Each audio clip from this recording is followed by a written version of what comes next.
breakfast each day was in these eloquent surroundings. From our bedroom window we could see the turbulent water across the road. One of the two main streets here is higher up the hill, but accessible through the pedestrian steps up to the other street. On Sunday morning we visited and were welcomed in a local church. The centre for the buses gave us access to a drive around the island. Note the closeness of the oncoming vehicle.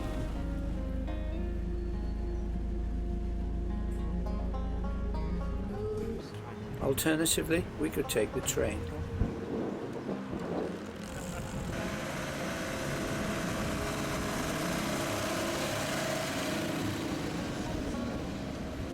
Reminders of the UK links are seen in the telephone boxes and letter boxes, albeit of not the usual colour, and bins of appropriate colours to separate the rubbish. The port has times of high water and with tide out, low water, and steep access ramps.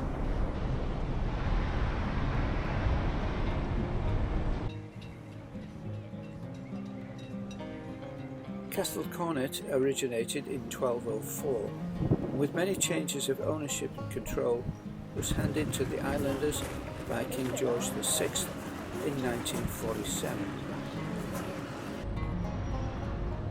Low tide again.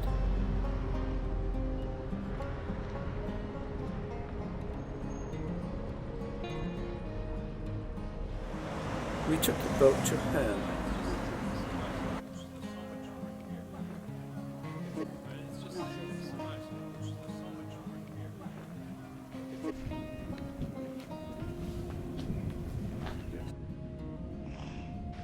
Single-person prison and lots of coastline.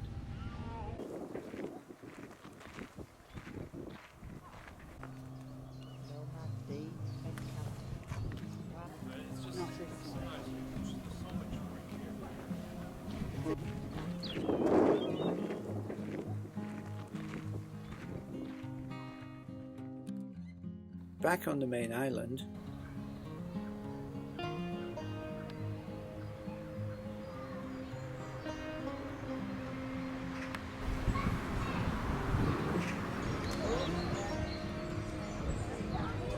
and a recognition of the French poet Victor Hugo, 1802 to 1885. And close by there was a wonderful library with lots of railway books.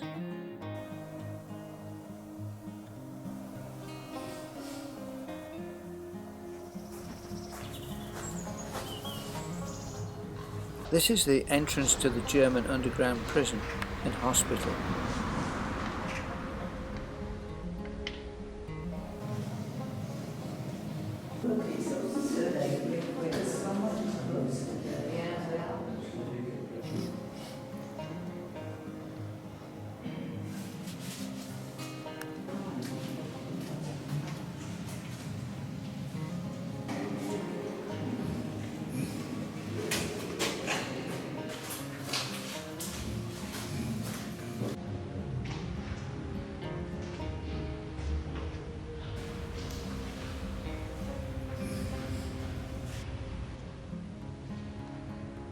One of the ways of getting out of this in an emergency situation was climbing the 72 wire steps up to the surface.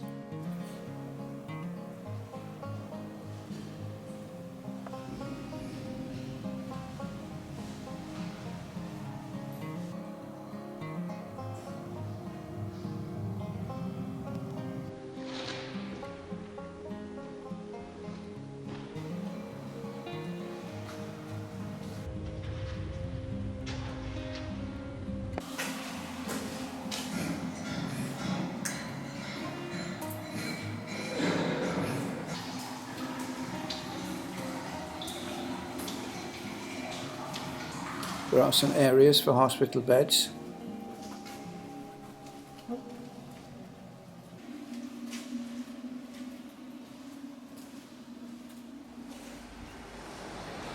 The Guernsey cows. And the fascinating shell-decorated chapel.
We also had views across the water to France.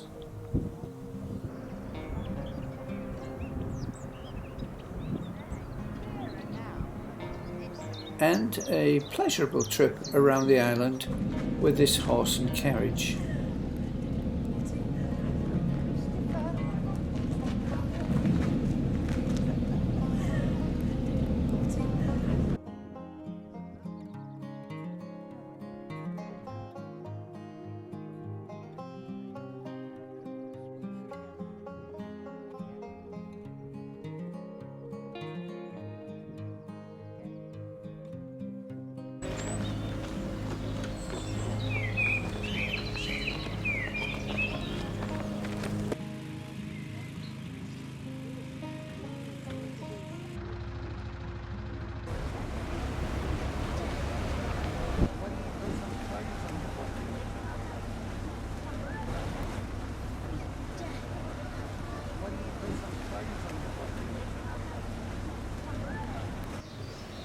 We also visited a second type of bunker.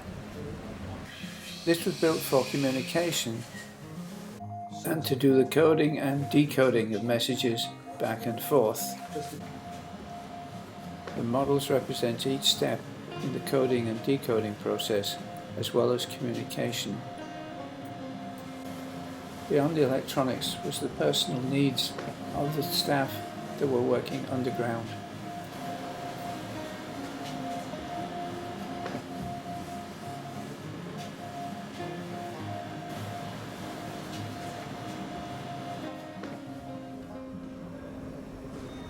But we headed back to the airport at Guernsey, ready for our return back to Manchester.